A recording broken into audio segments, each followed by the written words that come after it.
Hello everyone and welcome back to some more Warhammer Underworlds for the channel, and we're in a different filming location today and also on a different location in terms of the boards being used. These are from the Weird Hollow expansion, which I think you can just about make out in the top right there.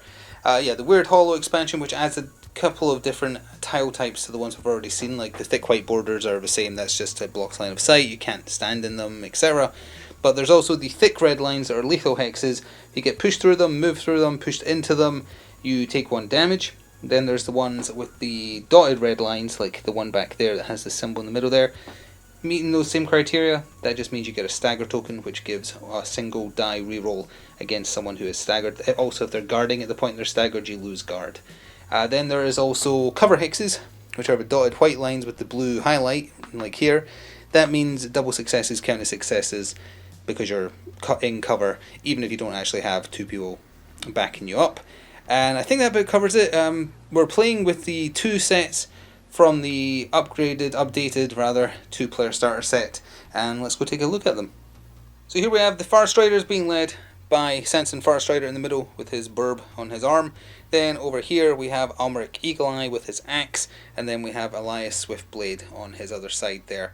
I wouldn't say they've had a fantastic showing in previous matches. I'm not sure I'm in camp less people rather than just having a horde in terms of warbands. It feels like the horde ones do better by default, because if you have a bad round with a warband that's only 3 miniatures large, 4 health each, it feels like if you have one bad round, especially if it's near the start of the match, that's just you done. I guess there can be turnarounds. That's just, obviously I haven't had much experience yet, but that's the impression I get from these guys. And these are the updated version of these guys, so I don't know. They don't feel good enough to me compared to hordes, but I guess we'll see today.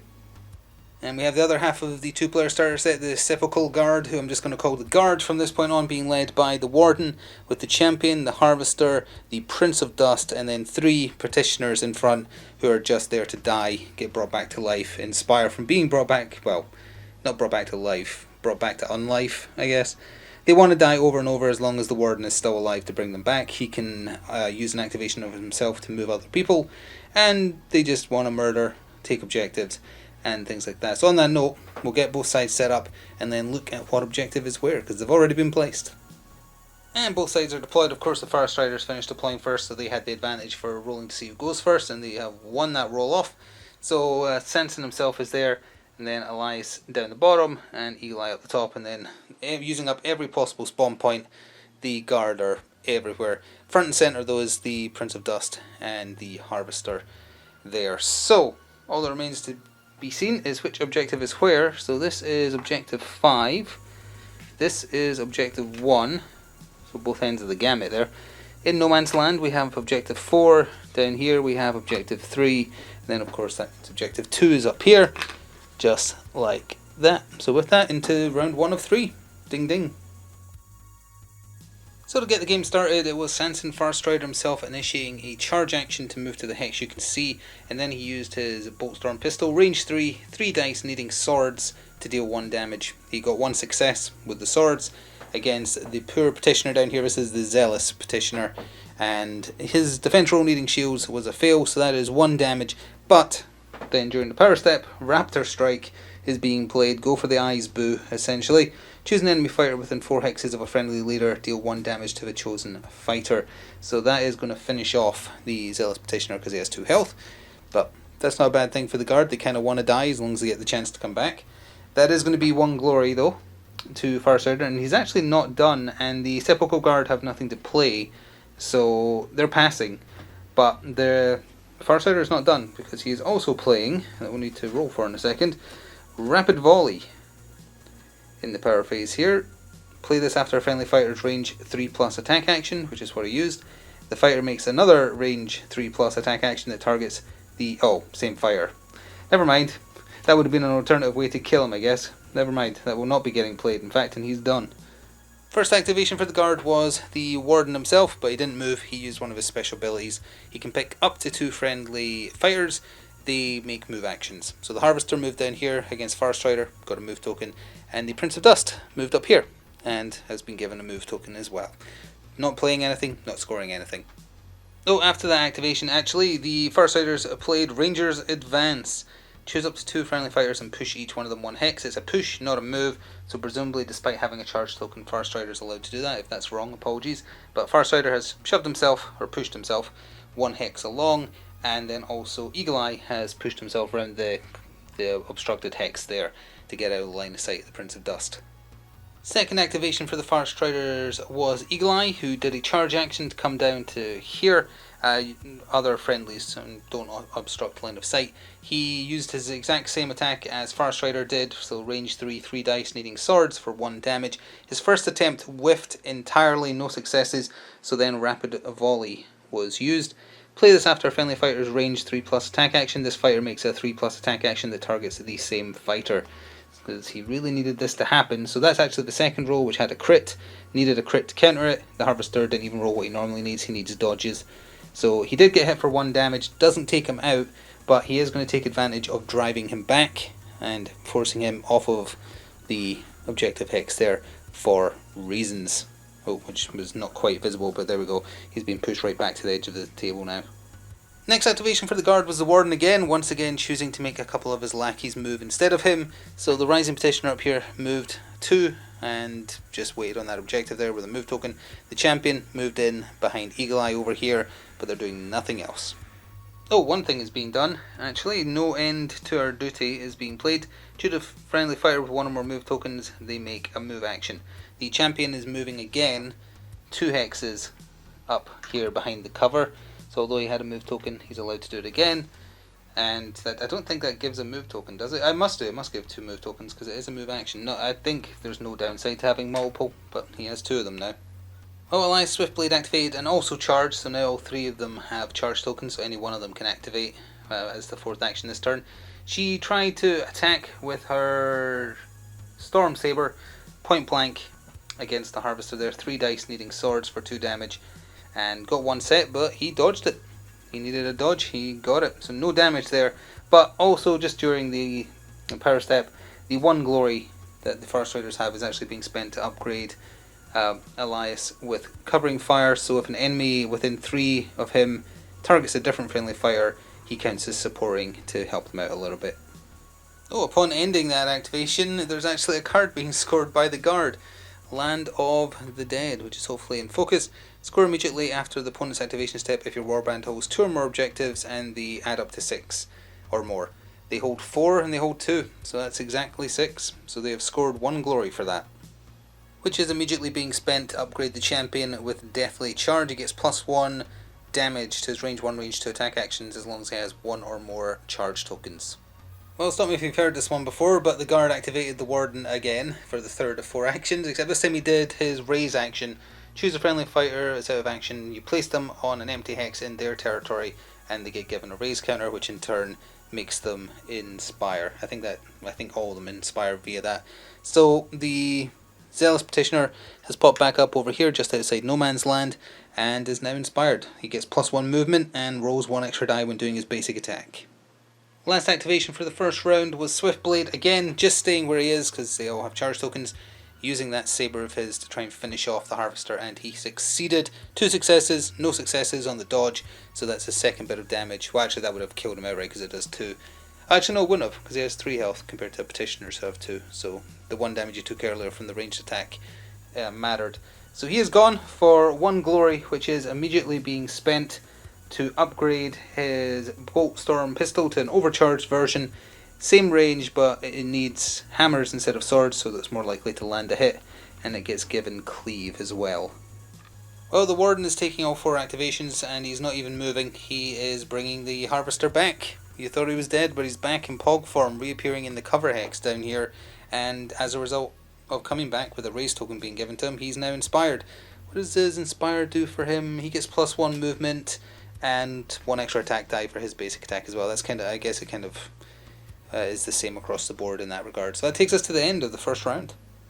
At the end of round 1, there is scoring in the end phase for both sides. We'll start with the Farstriders. I've got the cards here. Scoring prime objective. Score in the end phase if a friendly fighter is holding the highest valued objective in enemy territory, which is objective number 3, which is there. So that's scored for 1. They also score lightning advance for 1 right here. Just again, hopefully in focus, apologies if it isn't. Score in the end phase if there are 2 or more surviving friendly fires and each of those fires is in enemy territory. All 3 survived and all 3 are in enemy territory. They didn't score their last one though. And over here for the ward,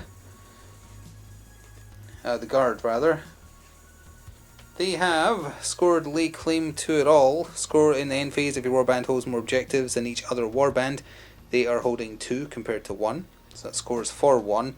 And they also score Invigorated Dead for another 1. Score this in the end phase if the number of surviving inspired fighters is equal to or greater than the round number. It's round number 1 and there's 2 inspired fighters. So both sides scored a couple of extra points at the end of the round there, with that into round 2. So it was the Sepulchral Guard who got first activation in the second of 3 rounds, and the Warden activated again, didn't do anything himself. He told a couple of his skelly men to move instead. So the champion over here moved, and he actually moved into the Dangerous Hex that gives a stagger token, still gets given a move token. And the petitioner that was in front of the Warden, that's the... which petitioner is that? The... what is his name? His name is the Inevitable Petitioner, that's the one. He has also just moved a couple of steps forwards. Other than that, the 2 glory they did have are both being spent on upgrades, and a familiar face is being played on the Harvester, sorry. The bounty for him is spent glory, so if he dies again, you don't get a spendable glory. You still get the glory, so it's still a point towards winning, but he might survive.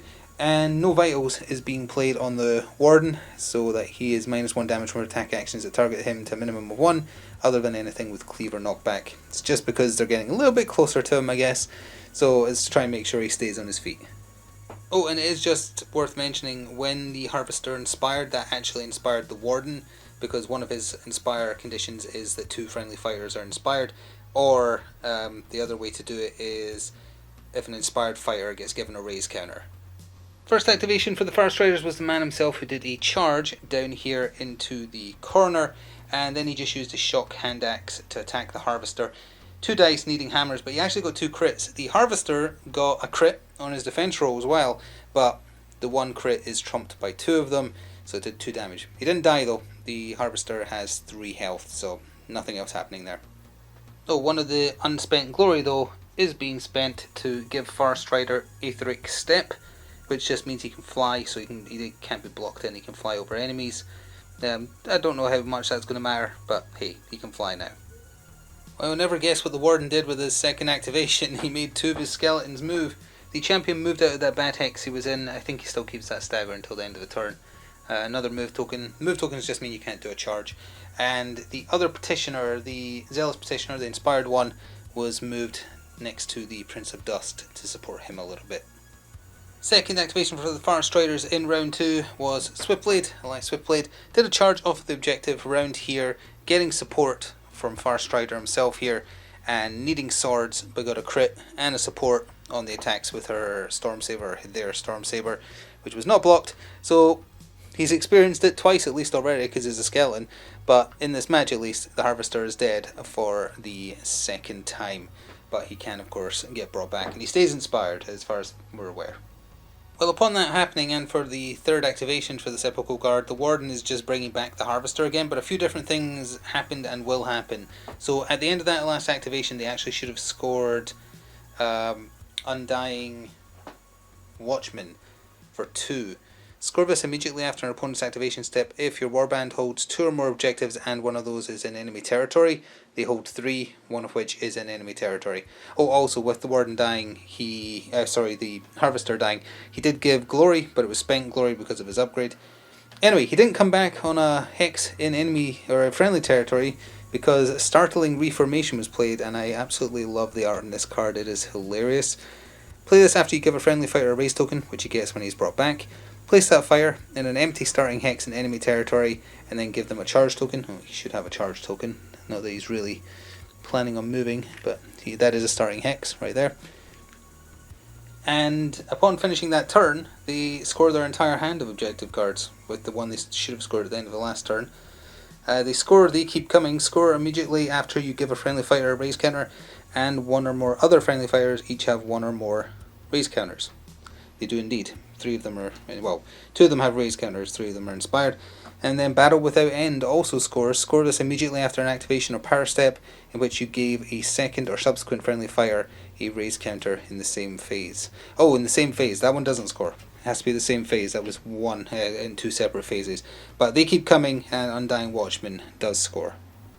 Third of 4 activations for the Farstriders was Eagle Eye doing a charge action to get into a nice line with his troops over here, and he attacked the Inevitable Petitioner next to him. Needing hammers, he got 1, but the Petitioner was looking for shields and got it, so the damage did not go through. However, upon completing his turn, they did score Stormforged Vanguard. Score this immediately after an activation step if each surviving friendly fighter has 1 or more move or charge tokens and they're in enemy territory, which is very true. In a shocking turn of events, the final action for the guard was the Warden activating, but this time he actually moved himself. He didn't move anyone else. The Warden moved 3, because he moves through in his inspired side, up there, just so he's hiding away from all the Stormcast who probably want to murder him because he keeps bringing back his friends. Not doing anything else though. And it was a bit of a non-starter, the 4th action for the Farstriders. Eagle Eye activated again, because they all have charge tokens, trying to finish what he started against the Inevitable Petitioner, and once again his attack was blocked. One of the 2 unspent glory that the Farstriders have though is being spent on Crackling Blade to buff up Farstrider even more. So his range 1 attacks have Grievous 1 and then also Stagger. Oh, and we covered Stagger at the top of the video. Forgot to mention what Grievous does because I don't think it's come up yet. Grievous just means if you get a crit you do +1 damage. So at the end of the second of 3 rounds, there's 1 additional card being scored by the Farstriders, and it's called Flash of Light. Score this in the end phase if 1 or more friendly fighters are each on an edge hex in enemy territory. Farstrider himself is. So that is another 1 glory. So as things stand as we go into the final round, Farstriders have 2, 4, 6, 7 glory, and the Sepulchral Guard, who I don't think have even swung at the enemy yet, have 2, 4, 6. So Farstriders are ahead by 1 point. Let's see how this ends. So to get the final round started, the Sepulchral Guard won the roll-off and activated the Harvester, who just did a move action onto the objective that you can see right there. And then in the power phase for that turn, Inexhaustible Warriors was played by the Guard, +1 move to friendly fighters, and this persists until the end of the round. So until the end of the game, all the skeletons are +1 movement. One of the unspent glory for the Farstriders is being played on Farstrider to further make him exceptionally powerful. He's being given Swift Stride, so he moves 6 now, he flies, and he does Grievous and Stagger on his attacks, so he is getting pretty buffed up. So first activation for Farstriders was once again the man himself. Oh, he needs a charge token, because that's what he did. He did a charge right to where you can see him. He did his range 1 attack, which has Grievous and Stagger, on the poor Inevitable Petitioner there. He got a crit with swords. Well, he needed hammers, but the crit is good enough. He also did have support, but the roll didn't need it. The Inevitable Petitioner needed a shield. He didn't get a shield. The crit would have trumped it anyway, and he did, well, normally it'd be 2 damage because of Grievous, and he did a crit. That would have been 3. So the Inevitable Petitioner is inevitably murdered for 1 glory. And then he played Merciless Assault right here.